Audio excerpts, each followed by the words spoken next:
March 14th, 1958, 11:47 p.m.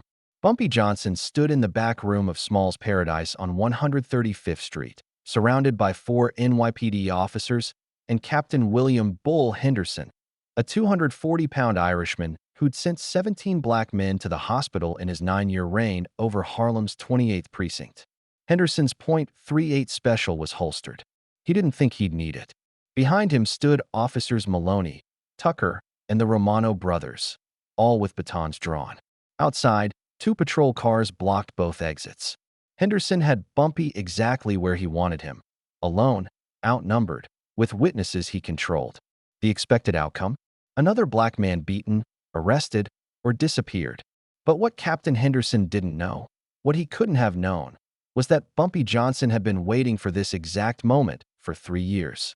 Every word Henderson spoke, every step he took deeper into that room, was exactly according to a plan that had been set in motion long before tonight. This is the story of how one calculated move destroyed a corrupt police captain's career, shifted the balance of power in Harlem, and proved that real power doesn't come from a badge or a gun. It comes from knowing exactly what your enemy values more than his pride. To understand what happened that night, you need to understand who Captain William Henderson was in 1958 Harlem. Bull Henderson wasn't just another racist cop.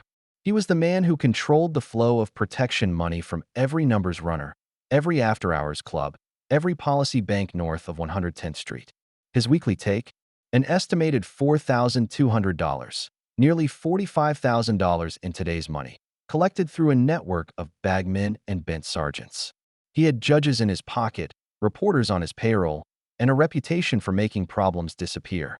In 9 years, Henderson had never faced a single internal investigation. Not when Marcus Webb fell down a precinct staircase and lost sight in his left eye. Not when $18,000 vanished from a raid on a policy bank.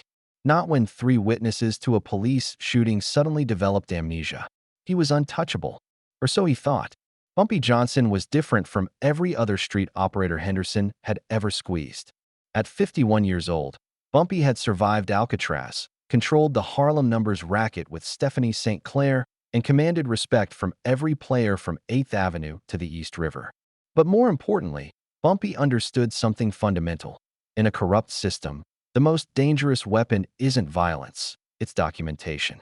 The stakes for Harlem's black community were simple. Henderson's protection racket was bleeding the neighborhood dry. Every legitimate businessman paid. Every church social. Every corner store. The money that should have circulated in Harlem was filling Henderson's pockets and the accounts of his superiors at Police Plaza. The inciting incident came 3 years earlier, February 1955, when Henderson beat a 19-year-old numbers runner named David Mills so badly that the kid never walked right again. Mills worked for Bumpy, and Bumpy made Mills a promise. Justice wouldn't come in the street. It would come from something Henderson couldn't fight his way out of. March 11th, 1958.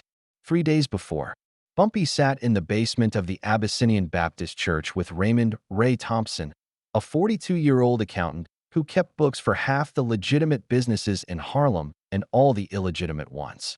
"It's ready," Ray said, sliding a leather portfolio across the folding table. 3 years of documentation.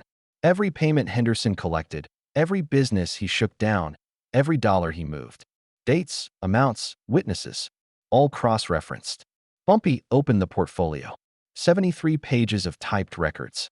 Bank deposit slips showing deposits that didn't match Henderson's $6,200 annual salary. Photographs of Henderson meeting with known criminals. Sworn affidavits from 12 business owners, protected by anonymity for now, but ready to testify when the time came. But documentation wasn't enough. Bumpy needed Henderson to do something so public, so undeniable, that the police department's instinct to protect their own would be overridden by political necessity. He needed Henderson to put his hands on him, in front of witnesses, while being completely sober and in complete control. Most men would have baited Henderson into a confrontation in the street, a public spectacle that could go 100 different ways. But Bumpy Johnson wasn't most men. He spent 3 days sending word through the precinct's bagmen that he'd be at Small's Paradise on Friday night, alone, settling accounts. He made sure Henderson heard that Bumpy was moving $25,000 in cash through the club, money from a heroin deal that Henderson wasn't getting his cut from. Henderson's ego wouldn't allow that. His greed wouldn't either. On March 14th, Bumpy arrived at Smalls at 9 p.m. wearing a charcoal gray suit, white shirt, and burgundy tie. He sat at his usual table in the back, visible but unreachable. He ordered bourbon, neat. He didn't touch it. By 11:30 p.m., Henderson walked through the front door with his 4 officers. The club's owner, Ed Smalls, intercepted them. "Captain, I don't want any trouble." "Then stay out of my way," Henderson said, pushing past him. The band stopped playing. 73 people in that club watched Henderson walk toward Bumpy's table. Among them, 2 reporters from the Amsterdam News, 3 lawyers, a city council aide, and a photographer from Life magazine who'd been doing a story on Harlem nightlife. Bumpy had made sure of that too. Henderson reached the table. His hand rested on his baton. The room held its breath. 11:47 p.m. "You've been holding out on me, Bumpy," Henderson said, his voice carrying across the silent room. "Word is you moved 25,000 in horse through here without paying tribute." Bumpy looked up slowly. His face showed nothing. "I don't know what you're talking about, Captain." Henderson's jaw tightened. "Stand up." Bumpy stood, calm, measured, his hands visible at his sides. "You think because you got friends in high places, you don't have to pay like everyone else." Henderson stepped closer, his breath carrying the scent of coffee and cigarettes. "You think you're special?" "I think I'm a businessman," Bumpy said quietly. "Same as everyone else trying to survive in this neighborhood." That's when Henderson made his first mistake. He smiled. That predator's smile of a man who'd never faced consequences. "You're a N-word," Henderson said. "And you'll pay what I tell you to pay." The room went colder. "You know what happens to N-words who don't respect the badge." Henderson's right hand came up, not to his gun, not to his baton, but open-palmed. He slapped Bumpy Johnson across the face. The sound cracked through Small's paradise like a gunshot. Bumpy's head barely moved. He didn't step back, didn't raise his hands. His eyes never left Henderson's face. "That's assault, Captain," Bumpy said, his voice steady as a church bell. "In front of 73 witnesses." Henderson laughed. "Who's gonna believe them? Who's gonna testify against me?" What Henderson didn't know, what he was too arrogant and too accustomed to power to notice, was that every person in that room had been chosen specifically because they would testify. Because they had to testify. Because Bumpy had spent 3 years finding people whose integrity Henderson couldn't buy or threaten away. "You just ended your career," Bumpy said.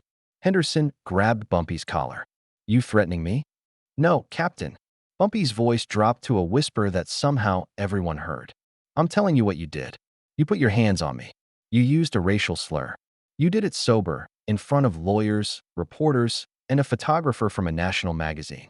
Henderson's grip loosened. Just slightly. That's when he understood. His eyes darted to the crowd for the first time. Saw the cameras. Saw the notebooks. Saw faces he recognized. People who mattered. People who couldn't be intimidated or bought. "You set me up," Henderson breathed. "No," Bumpy said, straightening his collar as Henderson's hand fell away. "You set yourself up. I just made sure people were watching when you did." The photographer's flash popped. Once. Twice. Henderson's hand went to his gun. The room tensed. Officer Maloney, the youngest of Henderson's crew, put his hand on the captain's arm. "Sir, don't." Henderson's face went red, then white. His hand came away from his holster. He knew. In that moment, he knew. "This isn't over," Henderson said, his voice shaking with rage he couldn't release. "Yes, it is," Bumpy said. "It's been over since you walked in here thinking you were above the law." Henderson turned and walked out. His officers followed. Their footsteps echoed in the silence. Then, slowly, the room exhaled. Ed Small started clapping. Then the lawyers. Then everyone. But Bumpy Johnson didn't smile. He sat back down at his table, picked up the bourbon he'd never touched, and finally took a drink. By morning, every newspaper in New York knew. The photograph, Henderson's hand raised, Bumpy's face stoic, the racial slur captured by 24 witnesses, ran on the front page of the Amsterdam News with the headline, "Police Captain Assaults Harlem Businessman." The Daily News picked it up. The Times buried it on page 14, but they ran it. Life magazine's photographer, who'd been doing a human interest piece on Harlem culture, had captured the entire sequence. His editor in Manhattan initially wanted to kill the story, too controversial, Too political. But when Bumpy's lawyers delivered the leather portfolio to the Manhattan District Attorney's office on Monday morning, containing 3 years of documented corruption, the magazine's editorial board smelled a bigger story than they'd imagined. Police brutality and corruption in Harlem ran in the April 7th issue, 1958. 12 pages. 43 photographs. Henderson's career was dissected in detail, the payments, the beatings, the protection racket that had operated in plain sight for almost a decade. Captain William Bull Henderson was suspended March 17th, indicted April 2nd. Convicted of assault, abuse of power, and accepting bribes on September 12, 1958. He served 4 years in Sing Sing, one of only 3 NYPD officers sent to prison that decade. The ripple effects changed Harlem. 12 other officers in the 28th Precinct faced investigations. 3 were fired. The protection racket that had strangled black-owned businesses for years collapsed. The money stayed in the neighborhood. But there was one moment, 3 days after Henderson's conviction, that stayed with everyone who knew what had really happened. Bumpy visited David Mills, the 19-year-old runner Henderson had beaten in 1955, now 22 and working at his uncle's barber shop. "I told you justice would come," Bumpy said, sitting in the barber's chair. David, who still limped, who still flinched when police cars passed, looked at Bumpy in the mirror. "How'd you know it would work?" David asked. "How'd you know they'd actually do something?" Bumpy was quiet for a long moment. "Because I made it cost them more to protect him than to prosecute him," Bumpy said. Power protects power. But when protecting power threatens the system itself, the system eats its own. 15 years later, in 1973, when Bumpy Johnson died of a heart attack at 62, the story of how he took down Bull Henderson had become legend. Old men told it in barbershops. Young activists studied it as a lesson in strategic resistance. Lawyers referenced it in civil rights cases. The lesson was clear. Sometimes the greatest victory isn't winning the fight. It's choosing the battlefield so carefully that your enemy defeats himself. Closer think about it. Bumpy Johnson, alone, surrounded by 5 armed police officers led by a captain who'd never faced consequences for anything. And he walked away not only free, but victorious. The legacy? Bull Henderson's conviction opened the door for civil rights lawyers to challenge police corruption in black neighborhoods across the country. It became precedent, evidence that the system could be forced to police itself if you documented everything, if you controlled the narrative, if you were patient enough to wait for your enemy to hang himself with his own rope. Real power isn't about who can hit harder. It's about who can think 3 steps ahead while their enemy is still swinging blind. If you believe that intelligence beats intimidation every time, hit that like button. Drop a comment. What would you have done in Bumpy's position? Would you have had the discipline to wait 3 years for justice? Subscribe because next week, we're telling the story of how Bumpy Johnson walked into a meeting with Lucky Luciano armed with nothing but a chessboard and walked out controlling half of Harlem's heroin trade.